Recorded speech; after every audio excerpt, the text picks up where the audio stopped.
전에는 고부 갈등이라는 말을 참 많이 했었는데 요즘은 장서 갈등이라는 말도 자주 듣게 됩니다. 네, 사위 사랑은 장모다라는 말이 있지만 이것도 시대에 따라서 또 환경에 따라서 변하고 있나 봅니다. 모은희 기자 나왔는데요. 네, 자 일단 장모와 사위의 물리적 거리는 참 가까워진 것 같아요. 가까이 사는 경우가 많으니까요. 네, 왜 예전에는 겉보리 서말만 있으면은 처가살이 안 한다 이런 속담이 있을 정도로 그 처가라는 게 참 멀고도 어려운 그런 대상이었죠. 네. 하지만 이제는 부부가 원해서 처가 근처에 살고 처가에 의지하는 가정이 많은데요.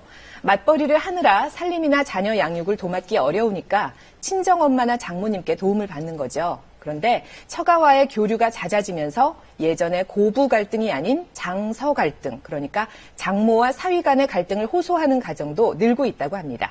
장서 갈등 어떻게 풀어야 할까요? 함께 보시죠.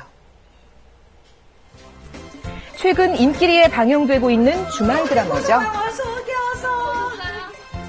처가를 배경으로 한 사위들의 이야기를 그려내고 있는데요. 드라마뿐 아니라 현실에서도 삶의 중심이 처가로 옮겨지는 가정이 늘고 있습니다. 1년 전부터 외손녀의 육아를 돕고 있는 한 가정을 찾아가 봤는데요. 네, 들어왔습니다. 어서 와, 건서방. 오늘 하루도 수고 많았네. 아빠다. 사위가 반갑게 인사하고 뒤돌아서서 어딘가로 가는데요. 문만 열면 바로 보이는 옆집이 딸 부부의 집입니다. 현관문이 나란히 붙어있죠. 육아 때문에요. 아이가 아직 어린데 아내가 직장생활을 해야 되기 때문에 여기로 이사 오게 됐습니다. 덕분에 사위는 손맛 좋은 장모님의 음식을 매일매일 챙겨 먹을 수 있다고 하는데요. 오늘 찌개가 너무 맛있는데요. 많이 먹게. 네. 장모님도 사위가 옆에 있어서 든든한 마음이 든다는데요. 하지만 서로가 조금은 불편한 점도 있지 않을까요? 자식 같아도 이렇게 함부로 이렇게 옷 같은 거 이렇게 참 못 먹고 있겠더라고요. 뭐든지 이렇게 조심스러워지고 좀 그런 점은 있어요. 어르신들이 계시니까 항상 한 번 더 생각하게 되고 그다음에 또 몸가짐이나 마음가짐이나 항상 조심스럽게 하는 거는 있는 것 같습니다. 죄송하고 조금은 불편해도 처가살이를 하거나 처가와의 왕래가 잦아지는 이유, 바로 안심하고 자녀를 부탁할 수 있어서입니다. 딸들이 거의가 요즘에는 이제 직장 생활들을 하니까 이제 아기들을 시어머니한테 맡기면 아무래도 좀 어렵잖아요. 그게 또 친정엄마가 좀 편하니까 편한 대로 그냥 어머니들한테 많이 맡기는 것 같더라고요. 친구들 보면. 실제로 맞벌이 부부가 늘면서 20년 새 처가살이 남성이 약 3배 늘어난 반면 시집살이 하는 여성은 절반 이하로 줄었는데요. 장모와 사위의 물리적인 거리가 가까워진 만큼 마음의 거리도 가까워졌을까요? 내가 밥을 잘 못 먹을 때 와서 맛있는 거 사다가 주고도 가고. 또 딸은 몰라. 내가 말해야 알아. 아들보다 낫다는 소리는 자주 들어.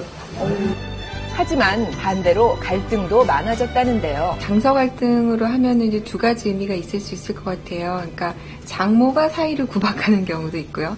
그다음에 또 사위가 장모에게 부당한 대우를 하는 경우도 있기 때문에 이렇게 보면 두 쌍 중에 한 쌍 정도는 장서 갈등이 있다고 보입니다. 실제로 장서 갈등으로 이혼까지 간 경우도 어렵지 않게 찾아볼 수 있었는데요. 장모가 옛날에는 사위 눈치만 봤는데 이제는 불러서 이래라 저래라. 저희가 실제 했던 사례 중에는 정말 반성문까지 쓰게 하고요.